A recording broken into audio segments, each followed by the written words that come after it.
Dear students, welcome to the today e-lecture of CBMR Consumer Behavior and Market Research Unit 3rd Consumer as an Individual, lecture number 16. Topic Consumer Attitude Formation and Attitude Change. In lecture number 16 we will discuss consumer attitude formation, and in lecture number 17 we will discuss attitude change. Before understanding consumer attitude formation, we have to understand what is the meaning of consumer attitude.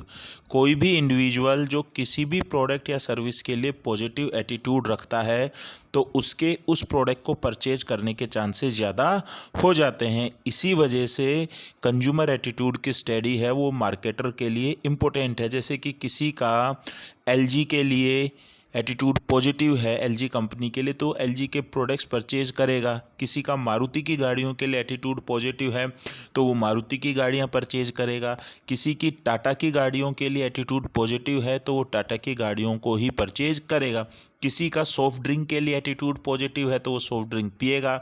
जिसका soft drink के लिए attitude positive नहीं है, negative है, तो वो soft drink नहीं पिएगा। किसी का फास्ट फूड के लिए एटीट्यूड पॉजिटिव है तो फास्ट फूड खाएगा।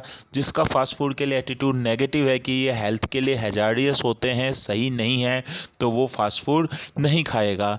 तो गॉर्डन डब्ल्यू एलपोर्ट ने क्या डेफिनेशन दी है? एटीट्यूड बेसिकली लर्न प्रीडिस्पोजिशन होते हैं। कोई बाई बर्थ किसी भी प्रोडक्ट या सर्विस या किसी ऑब्जेक्ट के लिए एटीट्यूड लेकर पैदा नहीं होता है, वो अपनी लर्निंग से एटीट्यूड बनाता है, जिसकी वजह से उस ऑब्जेक्ट को, उस प्रोडक्ट को या उस सर्विस को वो कंसिस्टेंटली फेवरेबल या अनफेवरेबल वे में रिस्पॉन्ड देगा। तो वही उसके लिए क्या है? एटीट्यूड है। जैसे कि जिसका सॉफ्ट ड्रिंक के लिए एटीट्यूड नेगेटिव है तो वो हर सिचुएशन में, हर कंडीशन में सॉफ्ट ड्रिंक को अवॉइड करेगा, और जिसका सॉफ्ट ड्रिंक के लिए एटीट्यूड पॉजिटिव है तो वो हर जगह सॉफ्ट ड्रिंक को यूज करेगा। चाहे बर्थडे पार्टी है वो वहाँ पर भी पी रहा है, मैरिज फंक्शन में भी पी रहा है, दोस्तों के साथ है, सेलिब्रेशन कर रहा है कोई, तो वो वहाँ पर भी सॉफ्ट ड्रिंक यूज कर रहा है।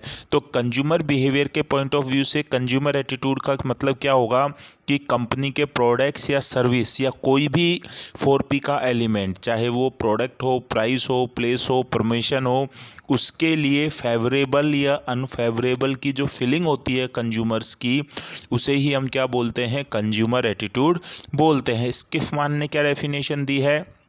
एटीट्यूड बेसिकली जो इनर फीलिंग होती है उसका एक्सप्रेशन होता है रिस्पॉन्स की फॉर्म में, और किसी भी ऑब्जेक्ट के लिए वो पर्सन फेवरेबली या अनफेवरेबली उस रिस्पॉन्स को शो करेगा। तो यहाँ पर जो ऑब्जेक्ट है वो एक ब्रांड भी हो सकता है, सर्विस भी हो सकती है, कोई रिटेल आउटलेट भी हो सकता है। तो एटीट्यूड फॉर्मेशन वो प्रोसेस है जिसके थ्रू कोई भी पर्सन किसी भी ऑब्जेक्ट के लिए ये फीलिंग बनाता है, चाहे वो पॉजिटिव हो चाहे वो नेगेटिव हो। अगर पॉजिटिव फीलिंग होगा तो फेवरेबलनेस होगा, और अगर नेगेटिव फीलिंग हो गई तो वो अनफेवरेबलनेस होगा। तो इसे ही हम क्या बोलते हैं? कंज्यूमर एटीट्यूड बोलते हैं। तो बेसिकली इन सब से हमें क्या समझ में आया कि एटीट्यूड लर्न प्रीडिस्पोजिशन होते हैं, जिसकी वजह से कोई भी कंज्यूमर किसी भी ऑब्जेक्ट के लिए कंसिस्टेंटली फेवरेबल या अनफेवरेबल रिस्पॉन्स देता है। तो अगर हम कहें तो एटीट्यूड वो वे है, हम क्या सोचते हैं, क्या फील करते हैं, और हमारे एनवायरनमेंट में जितने भी एस्पेक्ट्स हैं उनके लिए हम कैसा एक्ट करते हैं, उसे ही हम क्या बोलते हैं? एटीट्यूड बोलते हैं। तो एटीट्यूड के कुछ कैरेक्टरिस्टिक्स होंगे। इतनी डेफिनेशन और मीनिंग से हमें समझ में आ गया है what is the meaning of attitude. तो on the basis of that we may conclude following are the characteristics of attitude. तो फर्स्ट क्या है? एटीट्यूड किसी भी ऑब्जेक्ट के लिए डायरेक्टेड होता है। अब वो ऑब्जेक्ट कोई प्रोडक्ट भी हो सकता है, कोई सर्विस भी हो सकती है, कंपनी की प्राइस भी हो सकती है, प्रोडक्ट्स की स्टोर भी, डीलर भी, प्रमोशन भी, एडवर्टाइजमेंट भी। जिस चीज़ के लिए भी कंज्यूमर कोई फीलिंग या बिलीफ रखता है उसके लिए एटीट्यूड बन सकता है। सेकंड क्या है? एटीट्यूड की डायरेक्शन होती है, या तो एटीट्यूड पॉजिटिव होगा या एटीट्यूड नेगेटिव होगा। तो कंज्यूमर की फीलिंग क्योंकि लाइक हो सकती है, डिसलाइक हो सकती है, वो प्रोडक्ट को, सर्विस को, ब्रांड को, रिटेल आउटलेट को लाइक भी कर सकता है, डिसलाइक भी कर सकता है, फेवरेबलनेस भी हो सकती है, अनफेवरेबलनेस भी हो सकती है। तो हम कहेंगे एटीट्यूड की डायरेक्शन होती है, और डायरेक्शन के साथ साथ इंटेंसिटी भी होती है। किसी प्रोडक्ट के लिए या सर्विस के लिए एटीट्यूड पॉजिटिव है तो वो ज़्यादा पॉजिटिव भी हो सकता है, कम पॉजिटिव भी हो सकता है। किसी का फेवरेबल है तो वो हाईली फेवरेबल से हाईली अनफेवरेबल तक हो सकता है। तो बोला जाता है ना, कई बार लिकर्ट स्केल फिल कराते हैं, highly satisfied, satisfied, moderately satisfied, dissatisfied, highly dissatisfied. तो एटीट्यूड की डायरेक्शन भी है और इंटेंसिटी भी है। नेक्स्ट क्या है, एटीट्यूड्स आर नॉर्मली कंसिस्टेंट। एक बार जो हमारा प्रोडक्ट के लिए फेवरेबल या इनफेवरेबल की जो इनर फीलिंग बन जाती है वो ज़्यादातर केस में कंसिस्टेंट होती है। ऐसा नहीं है कि किसी का सॉफ्ट ड्रिंक के लिए एटीट्यूड पॉजिटिव है तो थोड़ी देर में एटीट्यूड नेगेटिव हो गया, या एटीट्यूड नेगेटिव है तो थोड़ी देर में ही पॉजिटिव हो गया। अगर वो नेगेटिव है तो कंसिस्टेंटली नेगेटिव ही रहता है, अगर पॉजिटिव है तो कंसिस्टेंटली पॉजिटिव ही रहता है। नेक्स्ट कैरेक्टरिस्टिक क्या आ गया, एटीट्यूड बेसिकली कंसिस्टेंट यानी कि स्टेबल होते हैं और फ्रिक्वेंटली चेंज नहीं होते। लेकिन अगर कोई कंडीशन होती है, चाहे वो कंपनी की तरफ से हो या एनवायरनमेंट की तरफ से हो, तो एटीट्यूड चेंज भी हो सकता है। जैसे कि मैगी के लिए कई कस्टमर्स का एटीट्यूड पॉजिटिव था, लेकिन न्यूज़ आई कि मैगी में लेड है, वो मिला है और वो कैंसर का कारण हो सकता है। तो मैगी के लिए एटीट्यूड क्या हो गया, नेगेटिव हो गया। तो पहले पॉजिटिव एटीट्यूड था, फिर एटीट्यूड चेंज होकर नेगेटिव हो गया। नेक्स्ट कैरेक्टरिस्टिक क्या है, एटीट्यूड बेसिकली लर्न होते हैं। तो एटीट्यूड को सीखा जाता है। तो बेसिकली एटीट्यूड लर्न किन चीज़ों से होता है, self experience with the product service offering and the mix.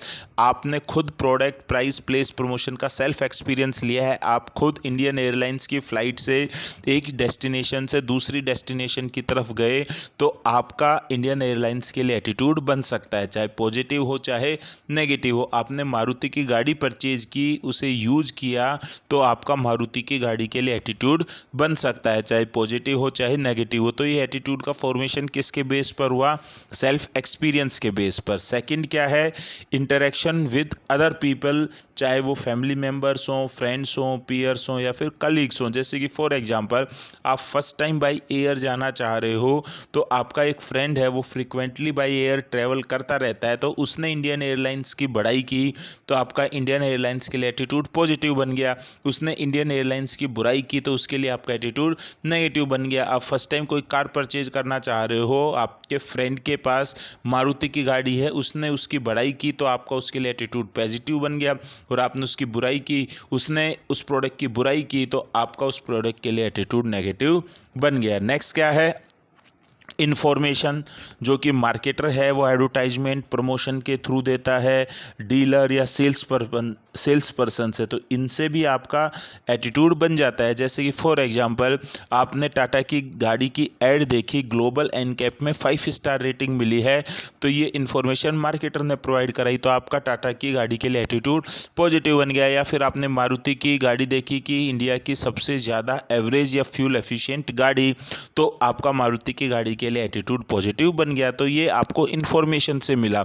Next क्या है, attitude can be measured. Attitude को मेजर किया जा सकता है लिकर्ट स्केल के थ्रू, सिमेंटिक डिफरेंशिएशन स्केल के through. There are number of scales through which attitude can be measured. अब नेक्स्ट आ जाता है फंक्शंस ऑफ एटीट्यूड। एटीट्यूड के क्या क्या फंक्शंस होते हैं, तो फर्स्ट क्या है, यूटिलिटेरियन फंक्शन। ये एक ह्यूमन बीइंग की नेचर होती है कि जो प्रोडक्ट हो या कोई पर्सन हो जो उसकी हेल्प करता है, उसकी मदद करता है, या उस प्रोडक्ट से उसे बेनिफिट होता है, तो उसके लिए तो उसका एटीट्यूड पॉजिटिव बन जाएगा। और जो उसकी हेल्प नहीं करता, मदद नहीं करता, या जिस प्रोडक्ट के एट्रीब्यूट्स उसके काम के नहीं होते, उसके लिए उसका एटीट्यूड नेगेटिव हो जाता है। तो जो हमारे हेल्प करते हैं ऑब्जेक्ट्स, या हमारे बेनिफिट के लिए उन्होंने कोई काम किया है, तो उसके लिए एटीट्यूड पॉजिटिव। और जिन्होंने हमारी मदद नहीं की या हमारे बेनिफिट के लिए काम नहीं किया, उनके लिए हमारा एटीट्यूड नेगेटिव। जैसे कि फॉर एग्जांपल किसी पर्सन को पैसे की ज़रूरत पड़ी तो उसने किसी पर्सन से पैसे मांगे तो उसने उसकी मदद कर दी, तो उसके लिए तो उसका एटीट्यूड पॉजिटिव हो जाएगा। और जिसने उसे मना कर दिया उसके लिए उसका एटीट्यूड क्या हो जाएगा, नेगेटिव हो जाएगा। इसीलिए जो मार्केटिंग कंपनीज हैं वो अपने प्रोडक्ट्स में उन्हीं फीचर्स, एट्रीब्यूट्स, बेनिफिट्स को ज़ोर शोर से दिखाती हैं जिससे कि कस्टमर को कुछ ना कुछ मदद हो सके, जिससे कि उनके प्रोडक्ट्स के लिए कंज्यूमर का एटीट्यूड पॉजिटिव हो जाए। सेकंड कौन सा फंक्शन है, वैल्यू एक्सप्रेसिव फंक्शन।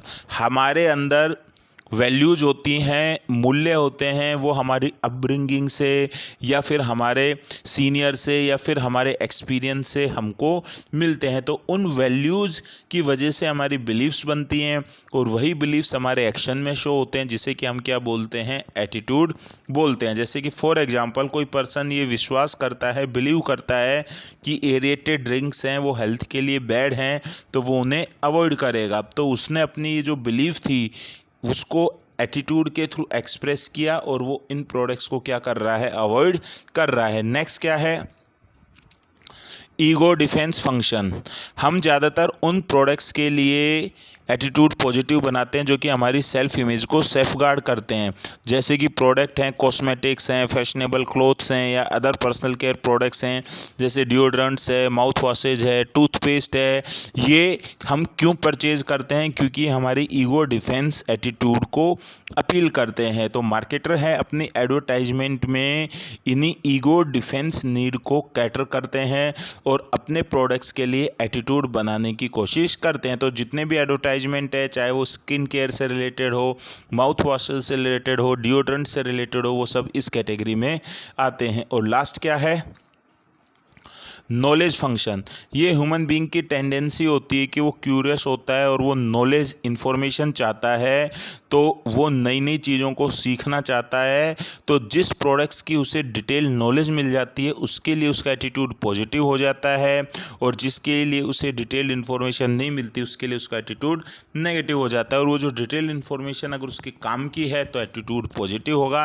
अगर कई बार वो इन्फॉर्मेशन या नॉलेज से उसे पता चला कि ये प्रोडक्ट उसके काम का नहीं है तो उसके लिए एटीट्यूड नेगेटिव हो जाता है। इसीलिए कंपनी अपने ब्रोशर्स देती हैं, बुकलेट्स देती हैं, कैटलॉग्स देती हैं, जिससे कि कस्टमर को उनके प्रोडक्ट्स की कंप्लीट इन्फॉर्मेशन हो जाए। जैसे कि किसी पर्सन को अगर इलेक्ट्रिक कार की नॉलेज है, इन्फॉर्मेशन है, तो हो सकता है और उसको लगता है कि वो इलेक्ट्रिक कार उसके काम की है, तो हो सकता है कि उसके लिए एटीट्यूड क्या हो जाएगा, पॉजिटिव हो जाएगा। तो ये एटीट्यूड के फंक्शंस होते हैं। नेक्स्ट क्या होता है, कॉम्बिनेशन ऑफ फंक्शंस। तो कोई भी इंडिविजुअल है वो डिफरेंट प्रोडक्ट्स के लिए एटीट्यूड पॉजिटिव या नेगेटिव अलग अलग रीजन से बनाता है। किसी के लिए तो वो ईगो डिफेंस की वजह से बना सकता है, किसी के लिए वो नॉलेज की वजह से बना सकता है, किसी के लिए वो वैल्यू एक्सप्रेसिव की वजह से बना सकता है, और किसी के लिए वो मल्टी या यूटिलिटेरियन फंक्शन की वजह से बना सकता है। तो इसे हम क्या बोलते हैं, कॉम्बिनेशन ऑफ फंक्शंस बोलते हैं। जैसे कि फॉर एग्जांपल लैक्मे है, उसने वुमेन के लिए एक नया परफ्यूम इंट्रोड्यूस किया एल्यूर मार्केट में। तो ये यूटिलिटी फंक्शंस भी हाईलाइट कर सकता है। कैसे कि कहकर कि परफ्यूम है वो आपको पूरे दिन भर फ्रेश रखेगा, तो ये हमें उससे एक यूटिलिटी यानी कि फ़ायदा मिल रहा है। तो हमारा एटीट्यूड है इसके लिए पॉजिटिव हो जाएगा on the basis of utilitarian function. Second है, लैक्मे है वो पोजिशन कर सकता है एल्यूर को as a gentle perfume whose fresh and delicate fragrance excluded femininity की, मतलब फेमिनिटी है इससे शो होती है। तो ये वैल्यू एक्सप्रेसिव फंक्शन है कि ये लेडीज़ के लिए है, तो इसकी जो फ्रेगनेंस है, स्मेल है, वो लेडीज परफ्यूम की रहेगी। तो वो कौन सा एटीट्यूड फॉर्मेशन हुआ, वैल्यू एक्सप्रेसिव। एल्यूर है, कंपनी उसको पोजीशन कर सकती है as a pleasant way to combat body odour at work, कि आप अपने वर्क प्लेस पर अगर परफ्यूम को यूज़ कर रहे हो तो जो बॉडी से दुर्गंध आती है उससे आपको ये प्रिवेंट रखेगा। तो ये ईगो डिफेंसिव फंक्शन है वो उसको कैटर कर रहा है। और फाइनली लैक्मे है वो अपने परफ्यूम को नॉलेज के बेस पर कर सकती है कि वो इसके अंदर क्या इंग्रेडिएंट्स हैं, क्या कंटेंट्स हैं, क्या प्राइस है, उन सब की कंप्लीट इन्फॉर्मेशन है वो कस्टमर को प्रोवाइड करा रही है। तो नॉलेज फंक्शन के बेस पर कर रही है। अब नेक्स्ट आ जाता है फॉर्मेशन ऑफ कंज्यूमर एटीट्यूड। आपको पहले भी बताया कि एटीट्यूड बेसिकली लर्नड प्रीडिस्पोजिशन होते हैं, तो एटीट्यूड का फॉर्मेशन होता है बाय लर्निंग। तो किसी भी मार्केटर के लिए सबसे इंपॉर्टेंट वर्क क्या है कि वो अपने प्रोडक्ट, सर्विस, कंपनी, ब्रांड के लिए कस्टमर्स का एटीट्यूड फॉर्म करे, और जो एटीट्यूड फॉर्म है वो पॉजिटिव हो, क्योंकि जितने ज़्यादा कस्टमर्स का एटीट्यूड पॉजिटिव होगा उस प्रोडक्ट और सर्विस को अवेल करने के, परचेज करने के चांसेस उतने ही ज़्यादा होंगे। भैया सीधी सी बात है, अगर 1000 कस्टमर्स का आपके लिए एटीट्यूड पॉजिटिव है तो उससे ज़्यादा कस्टमर्स नहीं खरीदेंगे। अगर वही 10,000 कस्टमर्स का एटीट्यूड आपके लिए पॉजिटिव है तो आपके आपकी सेल होने के चांसेस ज़्यादा होंगे। तो एटीट्यूड बेसिकली लर्निंग की वजह से होता है। तो जो एटीट्यूड का फॉर्मेशन है वो हम बिहेवियरल थ्योरी, जो कि लर्निंग की थ्योरी है, classical conditioning, operant conditioning, cognitive learning और सोशल लर्निंग से सीख सकते हैं। आपको अभी पहले भी मैंने बताया था, एटीट्यूड का फॉर्मेशन सेल्फ एक्सपीरियंस की वजह से भी हो सकता है। एटीट्यूड का फॉर्मेशन है वो आप दूसरों के एक्सपीरियंस से भी ले सकते हैं, और एटीट्यूड का फॉर्मेशन है वो नॉलेज की वजह से भी हो सकता है। तो अगर आपका एटीट्यूड का फॉर्मेशन सेल्फ एक्सपीरियंस की वजह से हो रहा है तो वो तो बिहेवियरल थ्योरी है। अगर आपका किसी प्रोडक्ट या ब्रांड या सर्विस के लिए एटीट्यूड का फॉर्मेशन हो रहा है आपके फ्रेंड्स, फैमिली मेम्बर्स, कलीग्स की वजह से, तो ये सोशल लर्निंग है। और अगर आपको उस प्रोडक्ट ब्रांड की इंफॉर्मेशन मिलने के बाद आप उसके लिए एटीट्यूड बना रहे हो तो वो कॉग्निटिव लर्निंग हो जाएगी। तो क्लासिकल कंडीशनिंग में हम पढ़ ही चुके हैं ऑलरेडी। लर्निंग थ्योरी में पहले स्टिमुलस मिलता है, उस स्टिमुलस का रिस्पोंडेंट रिस्पॉन्स देता है और उसके बाद उसे लर्निंग होती है, जिसका आयरन पावलोव ने डॉग्स के ऊपर एक्सपेरिमेंट किया था। तो ये क्या है, क्लासिकल कंडीशनिंग। तो क्लासिकल कंडीशनिंग में बेसिकली 3 प्रिंसिपल्स होते हैं: स्टिमुलस जर्नलाइजेशन, स्टिमुलस डिस्क्रिमिनेशन और रिटेंशन। तो फर्स्ट क्या है, स्टिमुलस जर्नलाइजेशन। ये मैंने आपको वहाँ पे ही बताया था। कस्टमर ने एक स्टिमुलस का रिस्पॉन्स दिया तो उससे मिलते जुलते स्टिमुलस का भी वो वही सेम रिस्पॉन्स देता है। तो इसे हम क्या बोलते हैं, स्टिमुलस जर्नलाइजेशन। तो अगर आपका कंपनी के एक प्रोडक्ट के लिए एटीट्यूड पॉजिटिव है तो बट ऑब्वियस दूसरे प्रोडक्ट के लिए एटीट्यूड ऑटोमेटिकली पॉजिटिव हो जाएगा। तो इसे हम क्या बोलते हैं, स्टिमुलस जर्नलाइजेशन। तो कंपनी है इसीलिए ब्रांड एक्सटेंशन और लाइन एक्सटेंशन करती है। जैसे कि डिटोल है, एंटीसेप्टिक लिक्विड में आ रहा है, तो कंपनी ने जब सोप इंट्रोड्यूस किया तो उसका नाम भी डिटोल सोप रखा। लॉन्ड्री सैनिटाइजर इंट्रोड्यूस किया तो उसका नाम भी डिटोल लॉन्ड्री सैनिटाइजर रखा। तो ये क्या है, स्टिमुलस जर्नलाइजेशन। एडिडास है, शूज बना रही है तो भी नाम एडिडास है, ट्रैक सूट बना रही है तो भी नाम एडिडास है, कैप बना रही है तो भी नाम एडिडास है, टी शर्ट बना रही है तो भी नाम एडिडास है। तो ये क्या है, स्टिमुलस जर्नलाइजेशन है। नेक्स्ट इसमें क्या आ जाता है, स्टिमुलस डिस्क्रिमिनेशन। कंपनी है वो अलग अलग स्टिमुलस के लिए कस्टमर्स को डिस्क्रिमिनेट करना भी सिखाती है, जिससे कि कस्टमर को डिस्क्रिमिनेशन या पता चल जाए कि ये प्रोडक्ट दूसरे प्रोडक्ट से क्यों डिफरेंट है। तो आपका उन्हीं के लिए क्या बन जाता है, एटीट्यूड बन जाता है। जैसे फॉर एग्जांपल कंपनी है वो अपना हॉलमार्क अपने प्रोडक्ट पर लगाती है और बताती है, लर्निंग कराती है कि आप हमारा प्रोडक्ट हमेशा हॉलमार्क देख कर परचेज करें और नकली उत्पादों से सावधान रहे। तो एज ए कस्टमर आपको ये चीज़ लर्न हो गई। तो जिस प्रोडक्ट की पैकेजिंग पर आपने हॉलमार्क देखा तो उस प्रोडक्ट के लिए तो आपका एटीट्यूड पॉजिटिव हो गया, और जिस प्रोडक्ट की पैकिंग पर आपने हॉलमार्क नहीं देखा तो आपको पता चल गया ये नकली प्रोडक्ट है, उसके लिए आपका एटीट्यूड नेगेटिव हो गया। और रिटेंशन का मतलब क्या है कि जब बार बार ये स्टिमुलस रिपीट होते रहते हैं तो आप रिस्पॉन्स देते रहते हो, तो वो चीज़ आपकी क्या रहती है, रिटेन रहती है।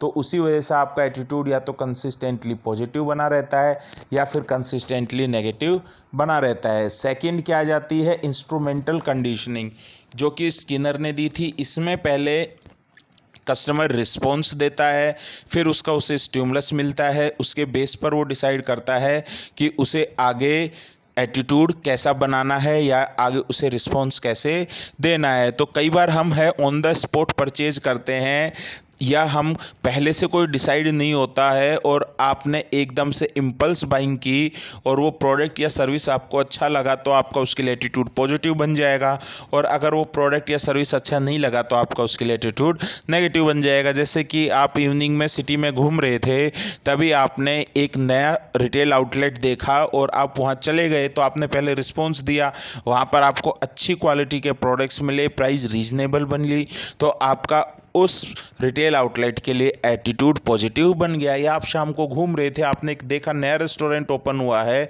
तो आप वहाँ खाना खाने चले गए, तो पहले आपने रिस्पॉन्स दिए, लेकिन वहाँ पर है मेनू कार्ड में प्राइस बहुत ज़्यादा थी, वेटिंग पीरियड ज़्यादा लगा आपको और खाने का टेस्ट या क्वालिटी अच्छी नहीं लगी, तो आपका उस रेस्टोरेंट के लिए एटीट्यूड नेगेटिव हो जाएगा। तो किसकी वजह से हुआ, इंस्ट्रूमेंटल कंडीशनिंग की वजह से हुआ। नेक्स्ट क्या आता है, कॉग्निटिव लर्निंग थ्योरी। माइंड में जब हम इंफॉर्मेशन को प्रोसेस करके रखते हैं, स्टोर कर कर रखते हैं और उसकी वजह से हमारा एटीट्यूड बनता है, तो वो क्या होता है, कॉग्निटिव लर्निंग थ्योरी होता है। जैसे कि आपने एक आर्टिकल पढ़ा कि जो ऑटोमोबाइल है उसमें जो व्हीकल की सेफ्टी है वो क्रैश टेस्ट से निकलती है, और ग्लोबल एनकैप है वो 1 to 5 स्टार देता है। 5 स्टार का मतलब सेफ है और 1 स्टार का मतलब अनसेफ है। तो तभी आपने देखा कि टाटा की गाड़ी को 5 स्टार रेटिंग मिली है। तो आपने माइंड में जो इन्फॉर्मेशन थी वो प्रोसेस की और उससे आपको पता लगा 5 स्टार रेटिंग, इसका मतलब गाड़ी सेफ है, तो उसके लिए आपका एटीट्यूड पॉजिटिव बन गया। किसी दूसरी कंपनी की किसी गाड़ी का आपने देखा क्रैश टेस्ट रिपोर्ट आई और उसे केवल 1 स्टार या 2 स्टार मिला है, तो आपके माइंड में इंफॉर्मेशन प्रोसेस हुई और आपको पता चल गया कि अनसेफ गाड़ी है, तो उसके लिए आपका एटीट्यूड नेगेटिव हो गया। तो उसे हम क्या बोलते हैं, कॉग्निटिव लर्निंग थ्योरी बोलते हैं। और लास्ट इसमें जैसे कि मैंने आपको बताया, सोशल लर्निंग थ्योरी में क्या है, हम अपने फ्रेंड्स, कलीग, पीयर्स, वो कोई प्रोडक्ट सर्विस यूज करते हैं, उसकी वजह से हमारा एटीट्यूड फॉर्मेशन होता है, तो वो क्या कहलाता है, आपका सोशल लर्निंग थ्योरी कहलाता है। अब नेक्स्ट आता है impact of sources of attitude formation. तो जैसा कि आपको पता है, एटीट्यूड है वो लर्निंग की वजह से फॉर्म होते हैं, लेकिन जो एटीट्यूड है ये इन्फ्लुएंस वेरियस सोर्सेज से होते हैं। तो ये सोर्स कौन कौन से हैं, आप इसको ऑलरेडी हम डिस्कस कर चुके हैं। सेल्फ एक्सपीरियंसेस, आप खुद उस प्रोडक्ट या सर्विस ब्रांड को यूज कर कर आप उसके लिए अपना एटीट्यूड फेवरेबल या अनफेवरेबल बना सकते हो। जैसे कि आपने किसी कंपनी का ब्रांड का स्मार्टफोन परचेज किया और आपने उससे फोटोग्राफ खींची, तो आपको फोटोग्राफ्स अच्छी लगी तो एटीट्यूड पॉजिटिव, फोटोग्राफ्स अच्छी नहीं लगी तो एटीट्यूड नेगेटिव। तो ये किसकी वजह से बना है, सेल्फ एक्सपीरियंस की वजह से बना है। नेक्स्ट क्या आएगा, डायरेक्ट इन्फ्लुएंसेस। डायरेक्ट इन्फ्लुएंसेस का मतलब हमारा interaction members of the family, friends, relative, primary reference group, company के सेल्स पर्सन, इनकी वजह से हमारा किसी भी प्रोडक्ट के लिए, ब्रांड के लिए या सर्विस के लिए एटीट्यूड क्या हो रहा है, पॉजिटिव या नेगेटिव बन रहा है। तो ये क्या कहलाएगा, डायरेक्ट इन्फ्लुएंसेस कहलाएगा। नेक्स्ट क्या है, इनडायरेक्ट इन्फ्लुएंसेस। मास मीडिया में, चाहे वो प्रिंट मीडिया में हो, ऑडियो विजुअल में हो, वेबसाइट में हो, उससे कंज्यूमर को जब इंफॉर्मेशन मिलती है, उस इंफॉर्मेशन की वजह से उसका एटीट्यूड फॉर्म होता है। जैसे कि फॉर एग्जांपल कोई है, वो हेल्थ से रिलेटेड मैगजीन पढ़ रहा था और उसने देखा कि हेल्थ के लिए क्या क्या प्रॉपर डाइट है और क्या क्या प्रॉपर डाइट नहीं है। तो जो प्रॉपर डाइट है उन इंडिग्रेंट्स के लिए, तो उसका एटीट्यूड पॉजिटिव बन गया, और जो इम्प्रॉपर डाइट्स में आए थे उन प्रोडक्ट्स या इंडिग्रेंट्स के लिए उसका एटीट्यूड नेगेटिव बन गया। तो ये कौन सा इन्फ्लुएंस हुआ, इनडायरेक्ट इन्फ्लुएंसेस हुआ। तो यहाँ तक आपका लेक्चर नंबर 16 का पार्ट फर्स्ट कंप्लीट होता है। लेक्चर नंबर 16 के पार्ट सेकंड में हम मॉडल्स ऑफ एट्रीब्यूट्स को डिस्कस करेंगे, और इसी के साथ ही आपका फॉर्मेशन ऑफ कंज्यूमर एटीट्यूड जो कि लेक्चर नंबर 16 है वो कंप्लीट हो जाएगा। फिर लेक्चर नंबर 17 में हम एटीट्यूड को चेंज कैसे किया जा सकता है, वो कौन कौन सी स्ट्रैटेजीज है, इसको डिटेल में डिस्कस करेंगे। Thank you very much.